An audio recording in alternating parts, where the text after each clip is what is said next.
and welcome to Anime Audio Commentary. Today I'll be commenting over episode 25 of Neon Genesis Evangelion. If you'd like to watch along, then start watching now.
So here we have episode 25, which is one of two rather maligned episodes, largely in part because they do very little to advance the plot or anything like that.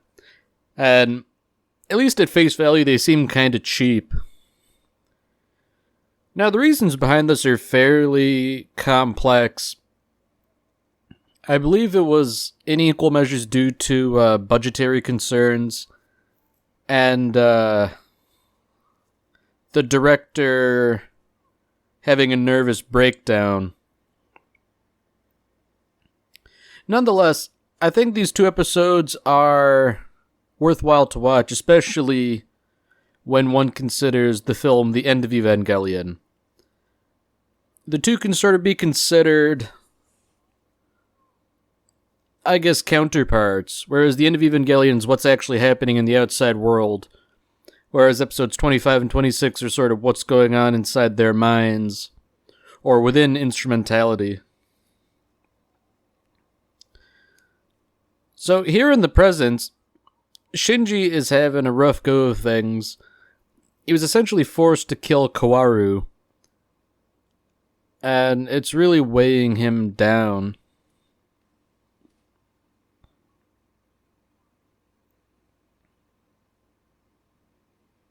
Misato's trying to comfort him.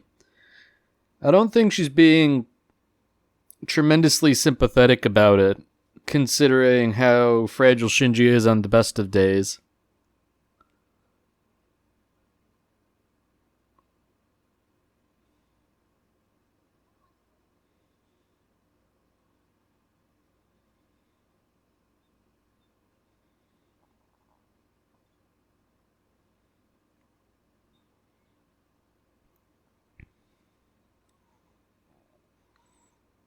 So now Shinji's sort of getting a little introspective about all of his problems, and essentially it all sort of boils down to a fear of abandonment and a fear of being hated by others.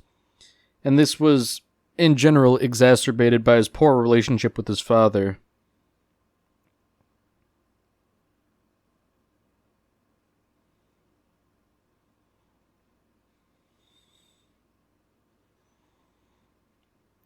So I guess, symbolically, this whole lack of understanding what's going on is represented by Shinji being in, I guess, a fog-filled expanse of nothing but thorny branches.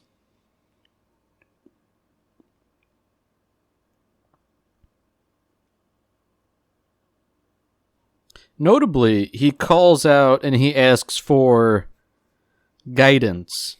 He wants someone to tell him what to do, rather than to figure out what to do on his own.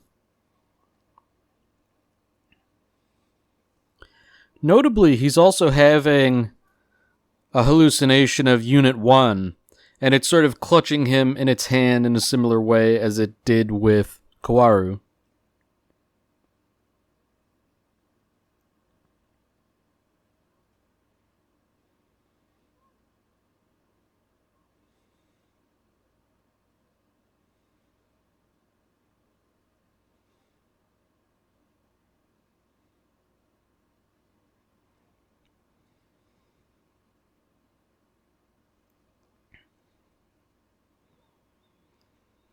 So I guess, sort of acting as part of his subconscious, Asuka comes here to chastise Shinji.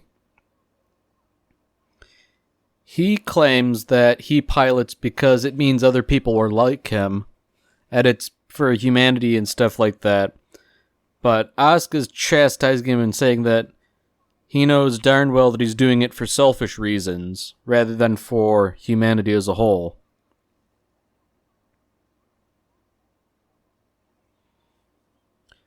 She also declares that if he wants to be happy, it's something he'll have to do for himself. He can't rely on anybody else to make him happy. So meanwhile, we cut to Asuka, and she's currently chilling out in Unit 2 and submerged somewhere underwater. So just as Shinji was undergoing a sort of trauma and reconciliation with himself, Asuka's doing the same. She's combating her intense feelings of worthlessness, due in large part because she's lost the ability to control Unit 2.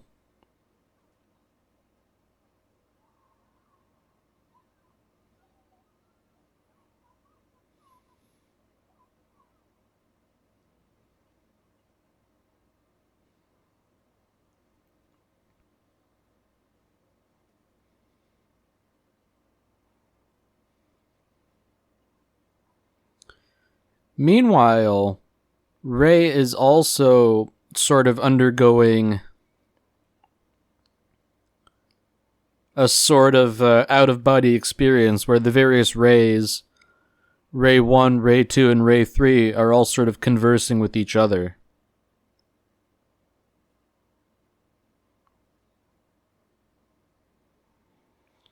Rei 3 asserts that she is herself, whereas the others tell her that she is in fact an empty shell, rather.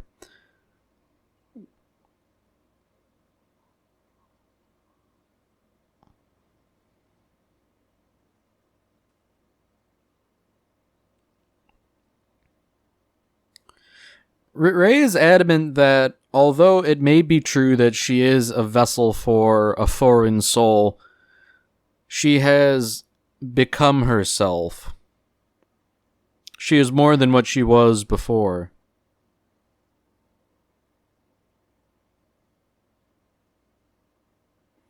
It's an interesting argument.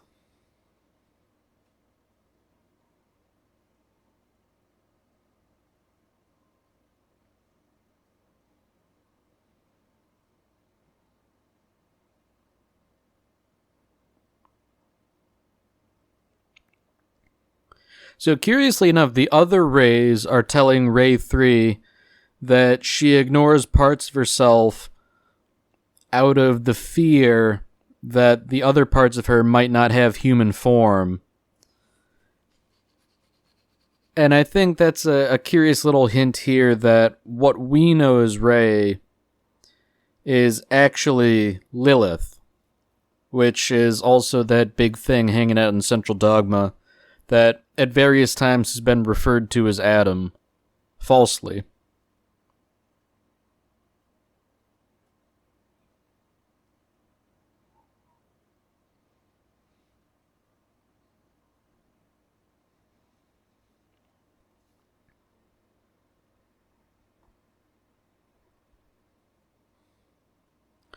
So at this point, Rei's coming to the realization that, much like with a lot of the other women in Gendo's life, once she outlives her usefulness, she will be promptly abandoned.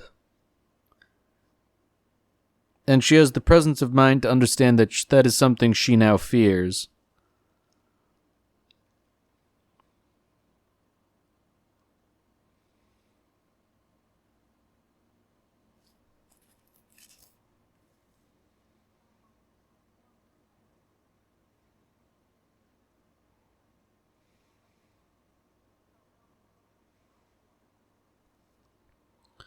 So back to Shinji, we get a pretty trippy sequence here where he's talking about essentially an experience he had before, which I believe is referring to when he dissolved into the Evangelion.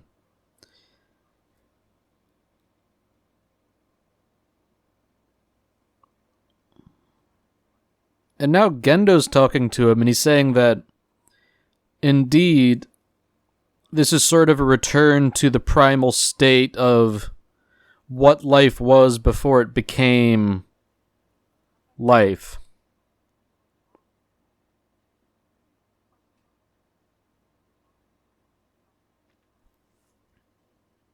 In a sense, it's sort of like death. It's that sort of primordial pre-life.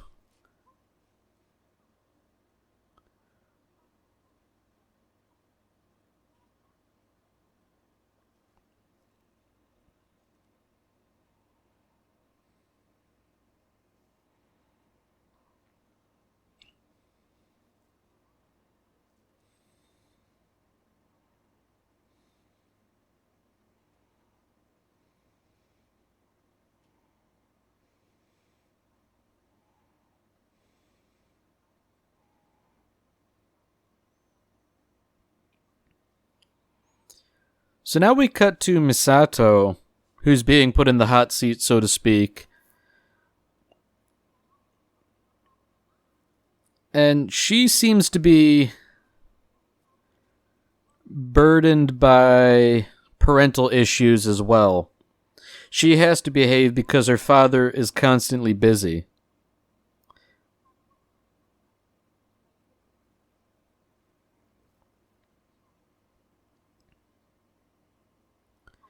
So curiously, despite this desire to behave and everything for her parents, she hated her father for it, because in her mind, he was the cause of all her problems.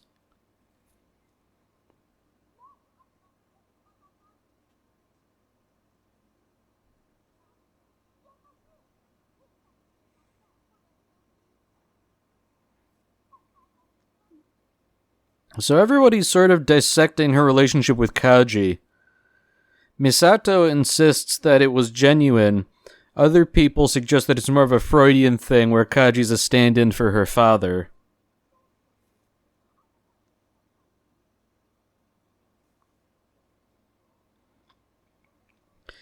So despite her desire to, as she put it, sully herself to get back at her father, she's still noticeably embarrassed and ashamed when, I guess, the image of Shinji that exists within her mind witnesses what she does.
So as she continues this introspection, Kaji issues a fair bit of wisdom in that punishing oneself out of shame is just a stopgap.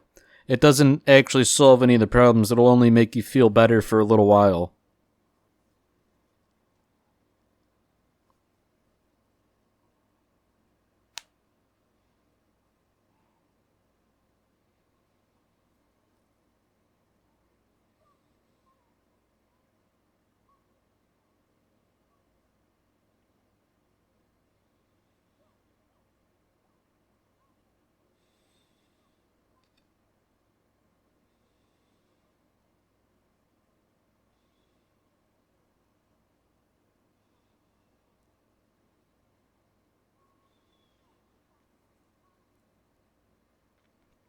So Misato also brings up this dichotomy between the self she puts up as a front and her real self. And I guess the disparity between them is that the self she truly is always crying, whereas the self she presents is more of a front.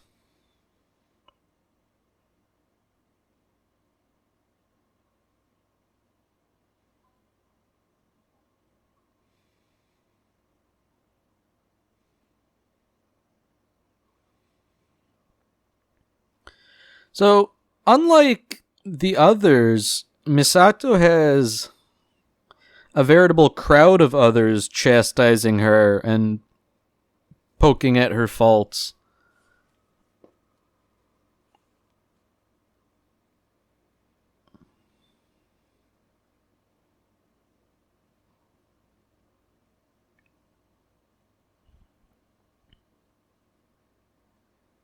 So now we transition away from Misato and switch over to Asuka. And presumably she's going to be dissected in a way similar to Misato.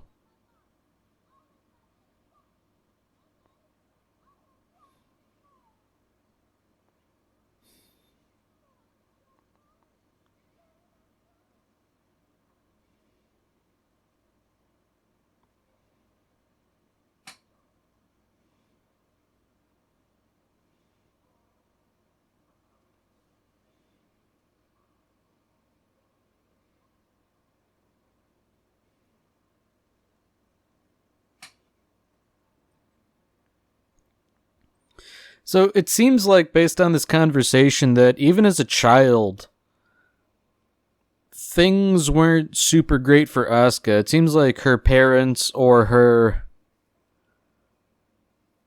I guess her surrogate parents, as may have been the case, had a strained relationship with her.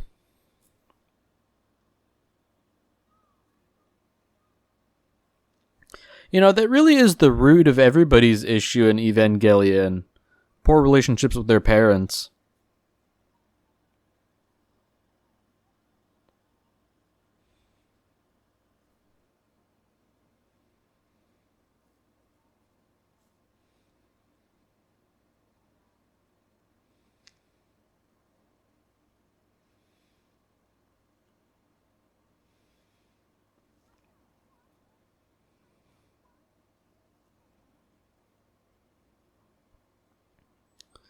So a lot of the focus is being put on Asuka's mother when she was mentally unwell, and how she hanged both herself and the doll that she considered to be Asuka.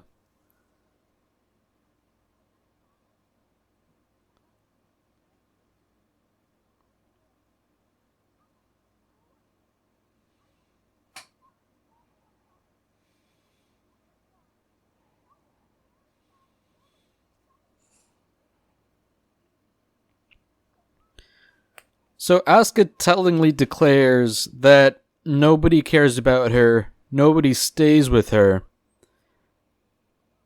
She doesn't want to be alone, but there's nobody she can depend on.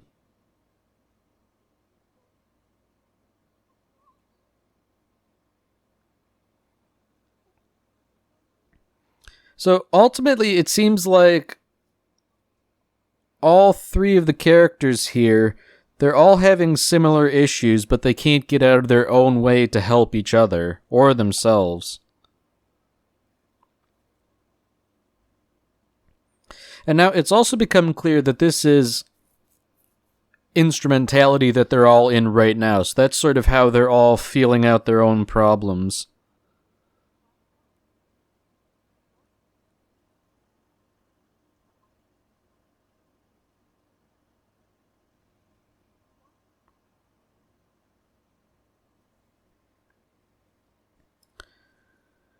So interestingly, Rei puts this up as something Shinji himself had wished for.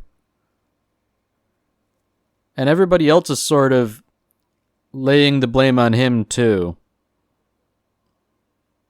And to be fair, he did sort of want something like that. But I guess he didn't truly think through the implications.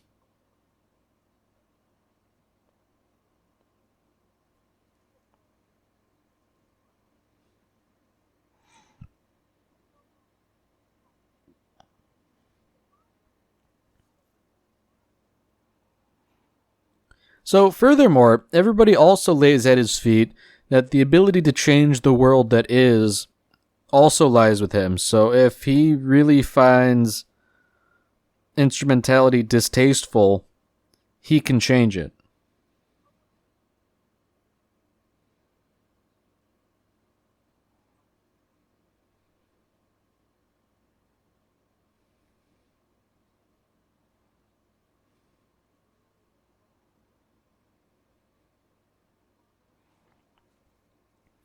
So interestingly, as everybody's talking about this closed off world that Shinji has created where he can be safe, it appears to be like an auditorium or something like that, with a stage and curtains and rigging and lighting and all that, but it's also empty.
Alright, that's it for this episode. If you've enjoyed it, then by all means, tune in for the next one.